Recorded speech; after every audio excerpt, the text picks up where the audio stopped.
At 8:36, it's time now for a Labor Day edition of Keller at Large. Here's Jon Keller.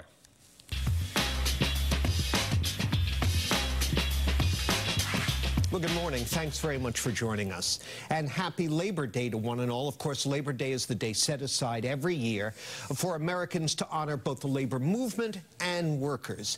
And so it's fitting that we have with us here today to talk about the state of labor here in Massachusetts, the president of the Massachusetts AFL-CIO, Steve Tolman. Mr. President, welcome. Great to see you, John. Happy Labor Day, and happy Labor Day to our Happy viewers. Labor Day to you. I'm going to call you Steve from now on. This Mr. President stuff is... I'm fine with Steve. I thought so.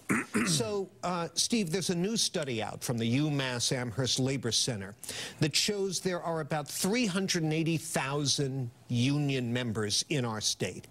That's nearly 100,000 less than in 2009. Those figures were for 2016. In 7 years, 100,000 less. Why? What happened? Well, I'm not so sure those are correct, actually. We've always said we've had about 400,000. That's what I thought. And plus, we've had other unions, like the MTA has come on. And so, plus some of the unions are organizing. Well, I suppose if you were going to evaluate, we have lost our base in all the jobs that went with the trade agreements. I mean, let's face it, you don't see a lot of machine shops around here anymore. You don't. There are some, but you don't. So we've lost jobs. There's also a huge amount of effort going into anti-union activities. A lot of these companies in that same study, I think, or it was the EPA study from Washington, D.C., John, actually had they've seen a double increase in companies using consultants to break unions.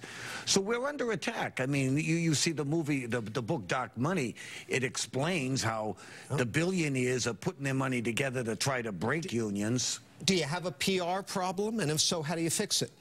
Well, it's bigger than a PR problem. I think, you know, that, first of all, the press hasn't been kind to organized labor.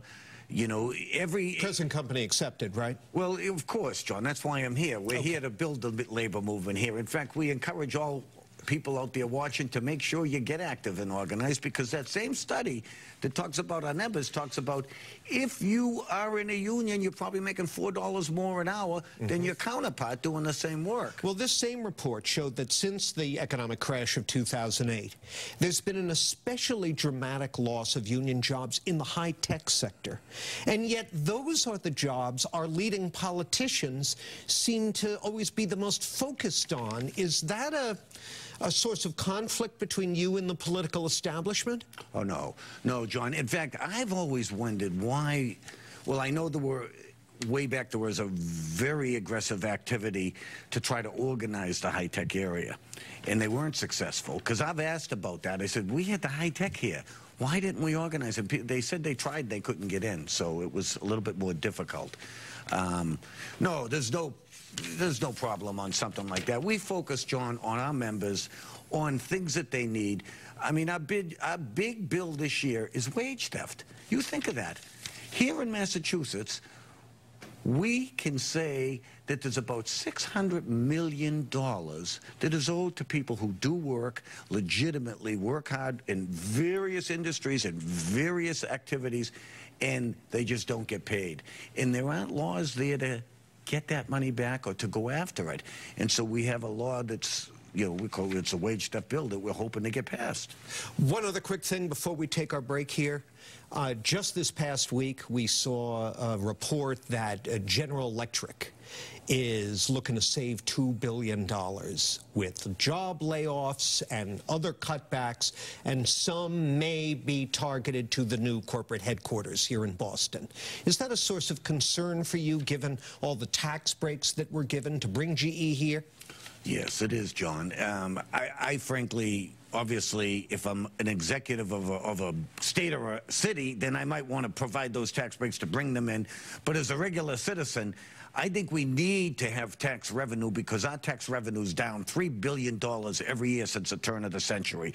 with all the breaks that we have given. $3 billion, you add that up to now, that's about $60 billion. We could have paid down our bonds. We could have invested properly in the MBTA, our bridges, our roads. So, yeah, that does bother me. But the argument is this is the way to bring jobs here.